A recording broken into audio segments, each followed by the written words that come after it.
भी है, जगत भी है। जीव है तो जगत है, आत्मा है तो परमात्मा है।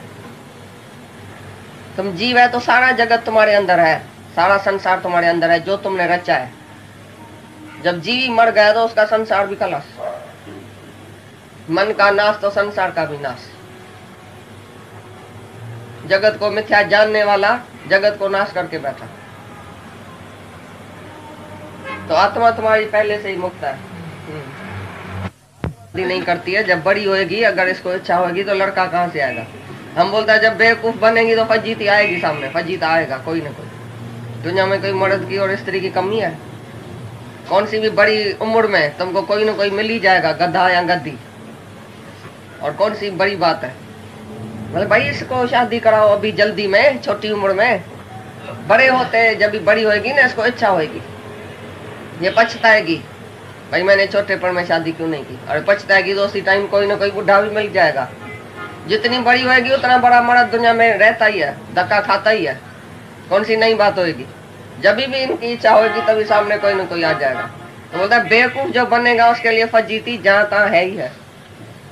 इसका सच्चा अर्थ फिर दूसरा सुनो। दार्ष्टान्त में जब तक जीव अज्ञानी मूर्ख बना है तब तक इसको जन्म मरण रूपी फजीतियों की क्या कमती है।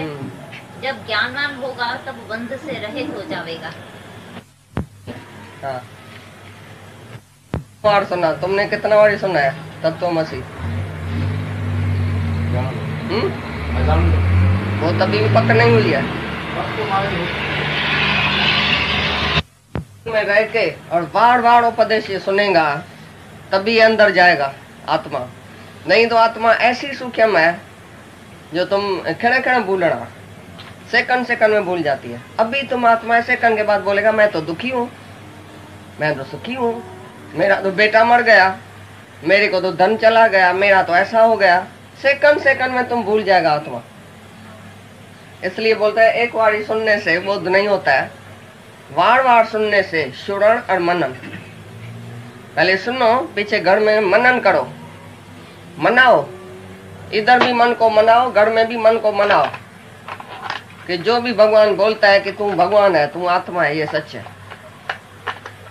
अपने को सच में टिकाओ।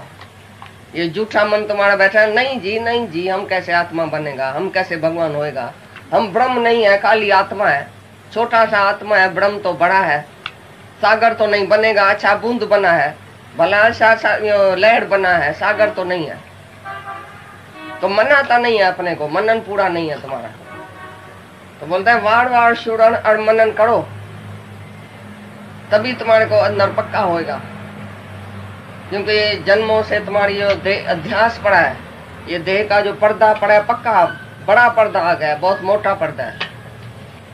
ये सुनते सुनते पतला हो जाता है, आखिर पर्दा बिल्कुल रहता ही नहीं है और तू और भगवान एक हो जाता है, जीव ब्रह्म की एकता हो जाती है।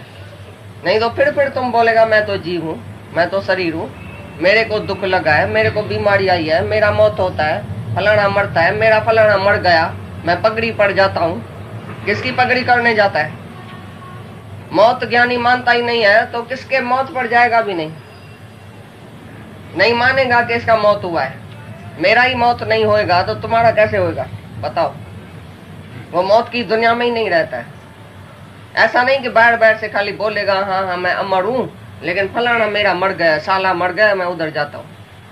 तो आत्मा को फिर साला भी होता है, आत्मा फिर मरता भी है। सचमुच उसमें टिक के दिखाओ, सारी दुनिया को बताओ कि मैं नहीं मरबो संसार मोए मिलो है जियावन हार। अभी मैं नहीं मरूंगा, मैं आत्मा हूँ, तुम भी नहीं मरता है, तुम आत्मा है। हमारे घर में किसकी तार चिट्ठी नहीं आती है मरने की, चाहे कोई भी मर जाए ना, हमारे पास तार चिट्ठी नहीं आएगी। क्यों बताओ? तुम्हारे घर में आएगी, हमारे घर में नहीं आएगी, क्यों? हमारा कोई सगे वाला है ही नहीं क्या? सब मर गए क्या? सब बैठे हैं जिंदा, और हमारे घर में उसकी तार चिट्ठी नहीं आएगी क्योंकि उसको पता है सबको, सारी दुनिया को, भाई ये मौत मानते ही नहीं है। नहीं खुद मरेंगे, नहीं दूसरे के मौत पर आएंगे। हमारा पाना कार्ड पैसे वाला फिजूल गया, कार्ड भेजेंगे, चिट्ठी भेजेंगे, हमारा 6 पैसा फिजूल गया, नुकसान हो जाएगा। तार का भी पैसा फिजूल आएगा भी नहीं, काय के लिए तार चिट्ठी करें? क्योंकि ये मौत का दरवाजा हमारे पास है ही नहीं, बंद है। इधर कोई मरता ही नहीं है, नहीं चूहा बिल्ली, नहीं ब्राह्मण आता है, नहीं पितर खिलाता है, हम कुछ भी नहीं होता है, क्योंकि मौत नहीं है। सचमुच गीता में जो लिखा पड़ा है कि आत्मा नहीं मरती है, हम सचमुच समझता है कि नहीं मरता है।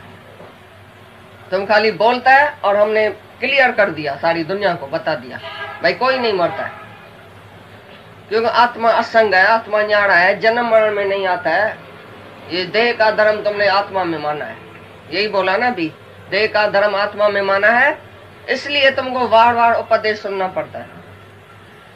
फिर तुम देह का धर्म आत्मा में मानते हैं, इसलिए तुमको उपदेश सुनना ही पड़ता है। बार बार सुनने से और मनन करने से तुमको आत्मा का बोध होएगा, एक बार ही नहीं होता है किसी को।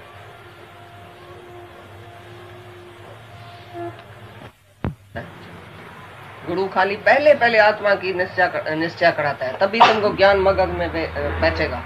भक्ति बताया, कर्म बताया, सत्कर्म बताया, अच्छा आदमी बनो बताया, शुरू में ही आत्मा बताया।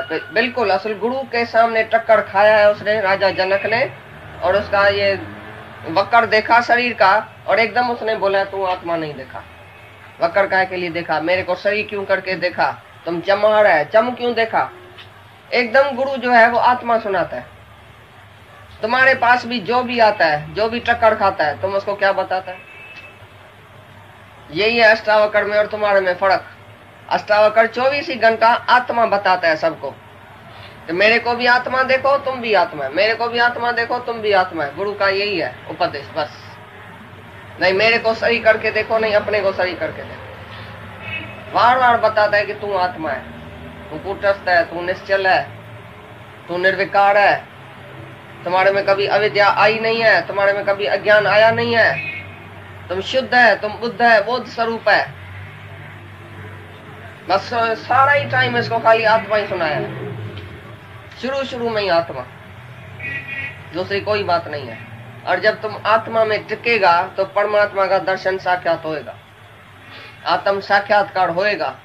जब आत्मा कोई नहीं जानता है, तुम देह अध्यास में पड़े रहते हैं कि मैं देह हूं, तो ज्ञान तुम्हारे अंदर जाएगा ही नहीं।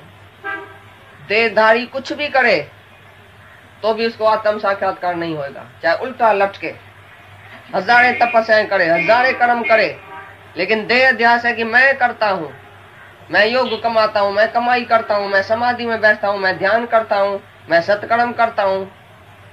ये जो भी तुमने कर्म किया और भी बंधन हुआ, और भी बंधन में आ गया। मैंने किया, मैं जो तुम करता है वो मैं तो चली जाए पहले। तो ये आत्मा के निश्चय से तुम्हारी झूठी मैं जाएगी। फॉल्स ईगो जो तुम करता है, सारा दिन ईगो में खड़ा है, मैं कमाता हूं, मैं देता हूं, मैं लेता हूं, मैं आता हूं, मैं जाता हूं, मैं जन्मता हूं, मैं मरता हूं। तुम्हारी मैं जो शरीर से लागू है, वो शरीर से लागू जो मैं है, वो उसी साकार से तुमको निकाल के, देह ध्यान से निकाल के और ऊंची मैं में खड़ा करता है। जो तुम्हारा असल स्वरूप है उसमें तुमको टिकाता है। बार बार बोलता है तू आत्मा है, दूसरा कुछ बोला, आत्मा के सिवा दूसरी बात ही नहीं है गुरु के पास। इसी तरह जगत गुरु श्री कृष्ण ने भी 12वें श्लोक से ही द्वितीय अध्याय के प्रारंभ से आत्मा शुरू किया, श्लोक तक आत्मा का ही विवरण किया। क्यों आत्मा? क्योंकि पहले तुम जब आत्मा ही नहीं समझेगा तो कोई ज्ञान तुम्हारे मगज में नहीं बैठेगा। देह अध्यास करके तुम 60 बरस सत्संग में आओ, या 60 वर्ष या 60 साल सत्संग में आओ, या 1000 साल सत्संग में आओ, देह अध्यास करके मैं देह हूं, मैं सत्संग में आता हूं। अरे तुमने देह अध्यास गंवाया, सत्संग में आके फायदा क्या पड़ा? तुम कौन से भी गुरुओं के पास जाते हैं, वीर गुरु के पास, उसके शिष्य को इधर बुला के और बोलो भाई तुम कौन है? मैं मिस्टर सो एंड सो हूँ, मैं फलाने का शिष्य हूँ, मैं बहुत सेवा करता हूँ, मैं पादरों की सेवा करता हूँ। उसको ये पता है कि मैं बहुत निम्रता वाला हूँ, मैं पादर संभालता हूँ, उधर जूता संभालता हूँ गुरु का, मैं बड़ा निम्रता वाला हूँ, यही पता है उसको। मैं मिस्टर हूँ, मैं मिसेज हूँ, मैं भगत हूँ। किसने समझाया कि मैं आत्मा हूँ? किसी भी गुरु के शिष्य को इधर लेके आओ जो आत्मा का ज्ञान हमको सुनाए, भाई मैं आत्मा हूँ। बोलेगा मैं इस गुरु का भगत हूँ, मैं ठगत हूँ, मैं सेवा करता हूँ, मैं सत्कर्म करता हूँ, मेरा गुरु ने दान पुण्य सिखाता है, बोलता है दान करो, गरीबों को दान दियो, हॉस्पिटल में जाता हूँ, सोशल वर्क करता हूँ, मैं ऐसा करता हूँ, मैं ऐसा करता हूँ। एक दिन दादा ने हमको कहा कि एक ऋषि रहता है उत्तरकाशी में, उधर रहता है। उसने एक अपनी अखबार छपाई, उसमें उस ऋषि ने लिखा, संत ने लिखा, मैं 6 बजे उठता हूँ, पीछे समाधि में बैठता हूँ, पीछे ध्यान करता हूँ, पीछे 8 बजे अखबार पढ़ता हूँ, पीछे 9 बजे शास्त्र लिखता हूँ, पीछे 10 बजे ऐसा करता हूँ, फिर आराम करता हूँ, फिर शाम को सत्संग करता हूँ, फिर रात को सोता हूँ। दादा ने बोला, बड़े में बड़ा देह अध्यासी, देह अहंकारी तो यही संत है। हम बात लिखी है, दिनचर्या लिखा है अपना, मैं सारा दिन क्या क्या करता हूँ भाई, ये तो अच्छी बात है। दादा ने लिखा है, ये बिल्कुल कर्तापणे के अभिमान से लिखा है। मैं उठता हूँ, मैं बैठता हूँ, मैं खाता हूँ, मैं सत्संग करता हूँ, मैं तो इसकी गई नहीं, तो बाकी क्या लिखा? प्रेम में नेम होता है क्या? जहाँ प्रेम है तो नेम ही जो टूट जाता है। तुम कैसे बोलता है मैं 4 बजे उठता हूँ, अगर 5 बजे उठा तो तुम्हारा किताब तो खलास हो गया। किताब में तो तुमने लिखा है मैं 4 बजे उठता हूँ, ऐसा करता हूँ, ऐसा करता हूँ, मैं हूँ। ये करता अपने के अभिमान वाला है संत। ज्ञानी को पता भी नहीं लगता ये दिन है कि रात है, 5 बजे है कि 4 बजे है। मैं इतने बजे ये करूंगा, इतने बजे ये करता हूँ, कल मैं ऐसा किया, कल मैं ऐसा करूंगा। ये आसुरी संप्रदाय का लक्षण है कि ज्ञानी का लक्षण है? ज्ञानी को पता है तो अभी 6 बजे है कि 8 बजे है। मैं 8 से 9 ऐसा करता हूँ, 9 से 10। हमको पता है 9 से 10 हम किधर जाएगा, पता नहीं कौन सा काल लेके जाएगा, किधर जाएगा। शायद कलकत्ते में हमारा होवे कोई अभी अंजल, तो शायद कलकत्ते उड़ के जाऊं। हमको क्या पता कि 9 से 10 क्या करूंगा। 5 मिनट पीछे हम क्या करेगा हमको क्या पता। न जानो जान की नाते सवारे सू सवानो छे। जानकी नाथ को, रामचंद्र को नहीं पता था कि कल सुबह को क्या होगा। भाई मैं वनवास जाऊंगा कि तख्त पर बैठूंगा। तुमने तो सभी ने बोला भाई कल सुबह को ना रामचंद्र जी तख्त पर बैठेगा, राजा होगा, कल सब आना। रात को प्रोग्राम बनाया। अरे ज्ञानी 1 मिनट के बाद भी पक्का नहीं है कि प्रोग्राम पक्का है कि नहीं है। 1 मिनट पीछे क्या होगा, 1 मिनट पीछे पहले क्या हुआ, जिसको ये पता नहीं है वो ज्ञानी है। तो उस भाई को पता था 6 बजे उठता हूँ, 10 बजे सोता हूँ। तुम उठता भी है और सोता भी है, तुम्हारी आत्मा सोती है। दादा बोलता है मैं जागा नहीं जो तू, कभी मैं सोया नहीं। हम नींद ही नहीं करता हूँ, नींद भी मेरी समाधि है। हम कभी सोया ही नहीं है, नहीं उठता हूँ नहीं सोता हूँ। ये शरीर में आके, और तुम ये सब लिखा ना दिनचर्या। कोई गुरु दुनिया के बोलता है तो तुम सारे दिन में अपना पाप लिख के आओ, कर्म लिख के आओ, पुण्य लिख के आओ। अरे की गुरु थी एक, वो बोलती थी, पहली गुरु थी इसकी, वो बोलती थी तुम कितना वाड़ी विकार किया और कितना टाइम विकार चला, तुम्हारे को मन आया, कितना टाइम चला घड़ी देखना भाई। क्रोध कितना टाइम चला, द्वेष कितना टाइम चला, अहंकार कितना टाइम चला, इच्छा कितनी हुई, लिखना, फिर मेरे को बताना। और ये जाके मन में ही पड़ा, मन के विकारों में ही पड़ा, सारा दिन कॉपी किताब लिखता था। आत्मा भूल गई। आत्मा कितने बजे तुम होएगा? अगर मैं मन हूं, मैं शरीर हूं, मैं विकारी हूं, विकार लिखता हूं, पाप लिखता हूं, झूठ लिखता हूं, कर्म लिखता हूं। ये दुनिया के गुरु एक खड्डे से निकाल के फिर दूसरे खड्डे में। आत्मा कोई बताता ही नहीं है। Modern world does not know about आत्मा।